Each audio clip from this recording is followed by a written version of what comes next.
Hello, everybody. Welcome back to the Culips English podcast. My name's Andrew. How's it going?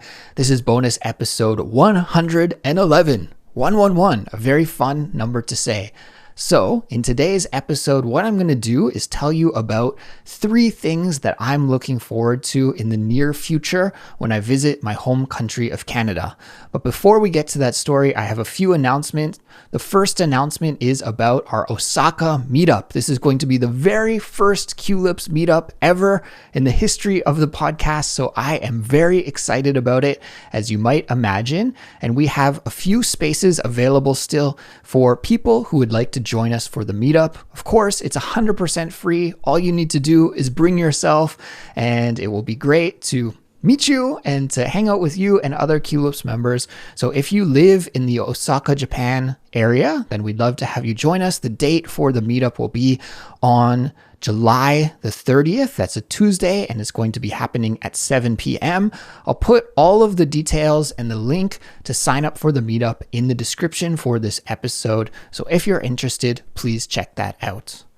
Also, I want to let you know that there's a free interactive transcript and vocabulary glossary that will explain some of the difficult vocabulary that you'll hear me use in this episode, and it's free for everybody. So we'll put that link in the description for this episode as well. Just follow the link and you can get those amazing study tools. Now, if you're a Culips member, we'll also include a comprehension quiz, so you can test your understanding after you finish listening to this episode. If you'd like to become a Culips member, it's very easy to sign up, and you can do so at an affordable price. When you're a member, you'll get tons of bonuses and extras like interactive transcripts and helpful study guides for all of our episodes, plus exclusive bonus content. You'll get to go to our weekly speaking classes that we host several times each week, and much, much more. The list is long, so if you'd like to see all of the details and sign up and become a member, just visit our website, culips.com, or check the link that we'll put in the description for this episode. If you're new to the bonus episode series, what I do here is I just tell you some stories from my everyday life. I'm a Canadian guy, but I live abroad in Seoul, South Korea. And the goal for our bonus episode series is to Big B. That is our motto, and it stands for build your fluency, increase your cultural knowledge, grow your vocabulary, and become a clearer and better communicator. So if those are some of your goals, then you're in the right place, and I hope you will enjoy this episode. So as I said, I'm going to be telling you 3 things that I'm looking forward to about my upcoming trip to Canada in this episode. And without any further ado, why don't we get started? So here we go with number 1. So as someone who lives in a different country and who doesn't get to go back home very often, obviously when I do get the opportunity and the chance to go back home, I am very excited. And I'll be visiting my hometown in the western part of Canada, a little city called Kelowna here, in a couple of weeks. And also my wife will be joining me. Not for the whole time, but at least for a little part of the trip. About half of the time that I'm there, she will be joining me as well. So I'm really excited. This will be the first time that I get to show my wife what Canada is like in the summer.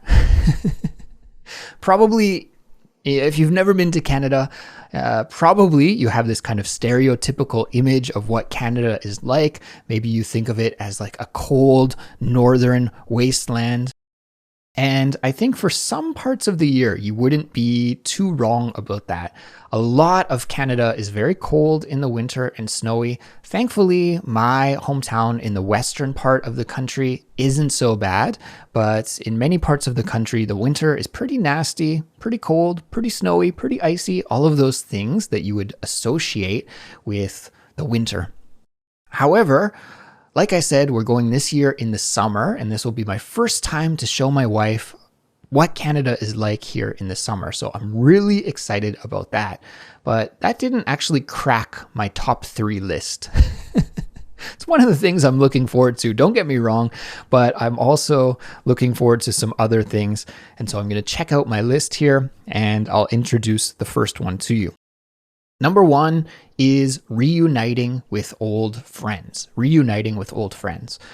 So I have some plans to meet up with some of my friends who I don't get to see very often. And the reason I don't get to see them very often is because of geography.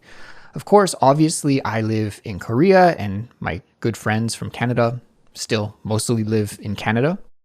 And so that's one geographical barrier, one thing that keeps us apart. But also, Canada is a huge, massive country. And when I get to go back home, I usually visit my hometown and I see my parents and I see my brother and my sister and my immediate family. That is usually my priority when I go back home. However, a lot of my friends don't live in my hometown. In fact, not very many do. So when I do go back home, if my family are busy, if they have plans for the day and my brother and sister are working or something like that, and sometimes it can be a little bit lonely because I don't actually know too many people there. Most of my friends, and this is probably true for many people who grew up in a small town, and my hometown, Kelowna, it's not really a small town, by Canadian standards, at least. The population is probably hovering around 150,000 people. So it's not like some super small town, but it's not big by any stretch of the imagination. And when I do go back and my family, my brother and sister are busy, then sometimes I'm like a little bit bored. I don't know what to do. So yeah, I don't have too many friends still left in my hometown. And if you're a longtime Culips listener, you'll know this information about me, but I graduated with my bachelor's degree from the University of Victoria. That is on Vancouver Island in the extreme westernmost part of Canada. And then when I did my master's degree, I did that in Montreal, which is much more toward the eastern part of the country. I guess technically it's kind of like the center eastern part of the country. It's not like on the East Coast or anything, but it's in the province of Quebec. And both of those places are a pretty big distance away from my hometown. To go from Kelowna to Victoria is a full day trip by car. You have to drive for around 6 hours to get to the coastline. And then from the coast, you have to take a ferry to Vancouver Island. And then from the ferry terminal on Vancouver Island, you have to drive for around another hour to get to Victoria. So that's like a whole day of traveling by car. And if you tried to drive by car from Kelowna to Montreal, it would probably take you about 6 days. Maybe if you drove all through the night, you could get there faster. But if you take an airplane, it takes 5 or 6 hours. So it's also a long way away. And so because I have not too many friends left in my hometown and most of my university friends are either in Victoria or Montreal or other places throughout the country, right? When you grow up in a small town, usually you want to leave when you get a little bit older. And so that's what many of my friends did. And now they're scattered throughout the country. And so it's really difficult to see people when I go home because it's not like I can just go to Kelowna and then head to Vancouver and then Toronto and Montreal and see everybody, right? Like it's almost impossible. So that's a little bit unfortunate. But one thing that is fortunate is that this year, some of my good friends from Montreal will also be visiting Victoria on Vancouver Island at the same time that I'll be in Canada. And actually, I thought, hey, this could be a great opportunity for me to also show my wife Victoria because, as I mentioned, I went to university there. It's one of my favorite places in the whole country, in all of Canada. I love Victoria. And in the back of my mind, I don't think we're going to do this anytime soon, but sometimes I think about if we were to move back to Canada, where would we settle? Where would we live? And Victoria, it's a very expensive city, so it wouldn't be too easy to do this, but Victoria would top that list. It would be one of the top 3 destinations, top 3 places I would want to live in Canada. So I think it will be great to introduce that place to my wife. And at the same time, some of my very good friends from Montreal will also be in Victoria on their summer vacations. So we have plans to meet up and to spend some time together. And I haven't seen these friends since 2016 was the last time that we were able to hang out in person. So that's what, 8 years or so? Time flies. It's crazy. But yeah, I'm really excited to see my old friends, and that's going to be just a special moment and something that doesn't happen every day, obviously, and is very difficult to organize and to logistically make happen. So that's one of the things that I'm really looking forward to is A, showing my wife, Victoria, introducing that fantastic city on Vancouver Island to her, and then B, also seeing my friends at the same time. And this will be the first time that those really close friends get to meet my wife as well. So that will be special, and that's something I'm really looking forward to. Item number 2 on my list. Item number 2 is lake swimming. Lake swimming. I love it. It is an essential part of a Canadian summer for many Canadians, and definitely an essential part of a Canadian summer for me, without a doubt, is lake swimming. Now, here in Korea, where I live, it's something that you can't really do. A, there are not too many lakes. There are some lakes in Korea, but none that are really close to where I live. And B, there are no good swimmable lakes that I know about. If you're out there and you're a Korean person and you know about a good swimmable lake in the country, feel free to let me know. But as far as I know, lake swimming isn't really a thing here in South Korea. However, it is definitely a thing in Canada, and probably in North America and many other places around the world, definitely in the States and in Canada, lake swimming is a thing. So in my hometown, we have this huge lake. It's called Okanagan Lake. The water is clean. The water is not too cold in the summer. It's just refreshing. I mean, it will be kind of cold, but not too cold. And the lake is, I think, over 100 kilometers long. It's not very wide. It's only maybe around 1 kilometer wide at its widest point, but it is long, it is deep, and it is amazing for summer water activities.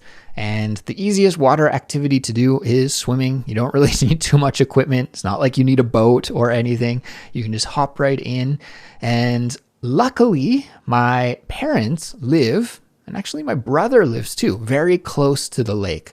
So within walking distance, you could walk there in 10, 15 minutes and be at a beach. And then you can just hop in and swim in the lake. And it's great for cooling down. It's very refreshing. And it's just, one of the essential parts of a Canadian summer for me. So I'm super, super, super looking forward to just, I think, probably 2 times a day, maybe in the morning, waking up, walking down to the beach. Or, you know me, I like to run. So I'll probably run down to the beach, jog down to the beach, and then hop in the water for a little swim. And then probably do the same thing either in the afternoon or the evening. And I've been talking a lot about my wife in this episode, and I'm really excited to introduce her to the lake lifestyle as well, because she's been learning swimming for the last probably 8 months or so now, for the last while. And she's taking swimming lessons and practicing regularly. And she told me that she's become quite a good swimmer. And I believe her. She's very interested in swimming these days and doing it passionately. So yeah, it'll be fun to swim with her. And I'm sure she'll actually be able to swim circles around me, because I'm not that strong of a swimmer. I just do it for fun. But yeah, I don't think I could like win a swimming race or anything like that. Actually, close to where my parents live, there is a high dive.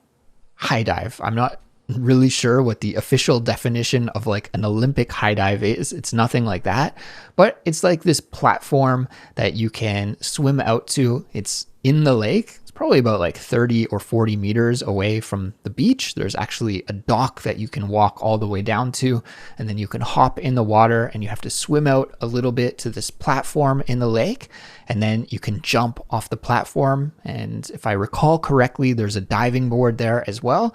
And the platform is probably 3 or 4 meters in the air.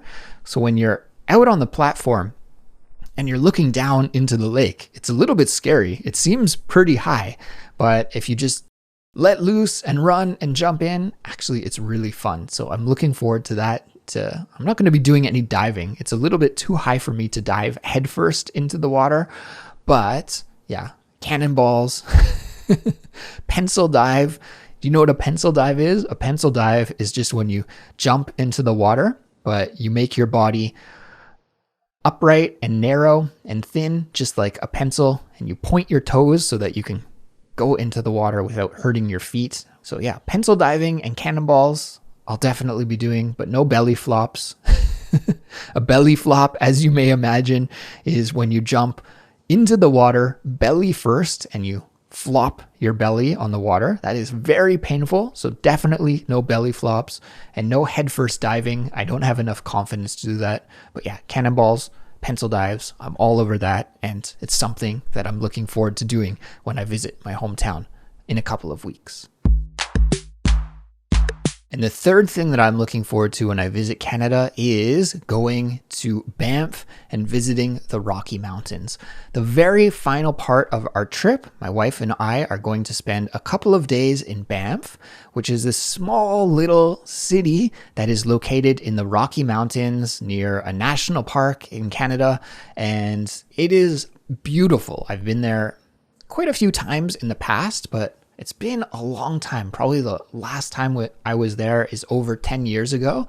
So it's been quite a while, but the scenery is just beautiful. This classic like Rocky Mountain scenery with huge mountains and beautiful forests and very emerald blue colored lakes. There's a famous lake called Lake Louise that's also close by, and I'll try and put a picture of it in the YouTube version and on our Instagram page for those of you who are listening to the audio version of this as well, just so you can see this lake, because it's a beautiful lake. A lot of Canadian people think that this lake is one of the most scenic spots in the whole country, and I could say that I'm one of those people. It's a very beautiful scenic spot, so it'll be great to enjoy visiting Banff. There's also lots of wildlife around. Sometimes you can see bears.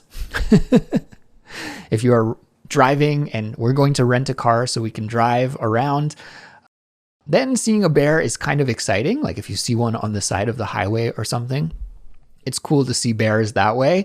If you're out for a hike, you definitely don't want to see a bear. That would be a disaster because they are quite dangerous and scary animals. So hopefully we don't run into any bear like that. But there's also elk that you can see, and deer and rabbits and like tons of other wildlife. So I'm really looking forward to spending a couple of days in Banff. Interestingly enough, and I'm so sad that this is not actually going to be able to work out in reality, but just a couple of days before I'm scheduled to arrive in Banff, Suzanne, my Culips co-host, she's also going to be visiting Banff, but she leaves like 1 day or 2 days before I'm set to arrive. So we were really excited there for a moment. We thought we could have a mini Culips reunion in person in Banff, and that would be so fun. But yeah, unfortunately, she's going to be leaving just as I arrive. So I don't think we're going to be able to connect this time, but who knows? You never know. In the future, it might happen. And last time I was talking with Suzanne, she actually told me that in Banff in the summer, there's an amazing arts festival. And so she told me that she was going to check the festival out, and she recommended that I check it out as well. And so I checked it out. And I was so surprised because the festival lineup is really fantastic. It blew my mind. And there's going to be a really, really interesting jazz concert with a musician who I followed for a little while now, actually from the UK. He's a saxophone player, a flute player, a wonderful musician overall. His name is Shabaka Hutchings, and he'll be performing while I'm there. So I was really stoked when I saw that his concert will be happening when I'm visiting Banff. Seems meant to be. And I thought, I better snap up some tickets before they all are sold out. And so I went and looked, and there were just a few tickets available. Thankfully, I was able to find 2 tickets very close to the front, almost in the center. And the best thing was the tickets were only $20. Like they're very affordable. So this is, I guess, the third thing that I'm really looking forward to is experiencing some culture and a wonderful jazz concert and jazz performance in the Rocky Mountains here when I visit Banff, along with all of the other things. Hopefully I'll be able to do maybe some mountain biking while I'm there or some hiking while I'm there. I'm only there for a couple of days, so there won't be too much time, but I hope to make the most of it. And yeah, I'm really looking forward to visiting the Rocky Mountains, Lake Louise, and Banff when I'm back in Canada in a couple of weeks. Okay, everyone, that brings us to the end of this week's episode. As always, I want to share a completion code with you. By sharing the completion code in the comments for this episode on our Instagram or our YouTube or our Discord community, you can show me and you can show the rest of our amazing Culips community that you listened all the way to the end and that you finished studying with this episode today. So let's make the completion code for this week sunshine. Sunshine. And the reason why the completion code will be sunshine is because it is the summer right now and I'm going to be visiting Canada in the summer, and I'm hoping that I get some good weather and I get to experience a lot of sunshine. I get to enjoy the sunshine while I'm back home. So the completion code for this week is sunshine. Now you know what your homework is, so go and do it, and I look forward to your comments. Speaking of our Discord server, if you would like to join our Discord server for free, we would love to have you join us. It is the place where our Culips community meets and we practice our English together. We hang out, we talk about episodes, we talk about all things under the sun, tons of different topics. There's a lot of good chatter going on there each and every day. And we'll put the link to our Discord community in the description for this episode. So come on, don't be shy. Come on and join us. I'm there every day, and so are so many other people. And we would love to have you practice English with us. So come on. All right, everyone. Well, I got to go because I'm actually scheduled to record some brand new Culips episodes with Anna here in just a few moments. But until next week, please take care. As always, happy English studies, and I'll catch you in the next Culips episode. Bye-bye.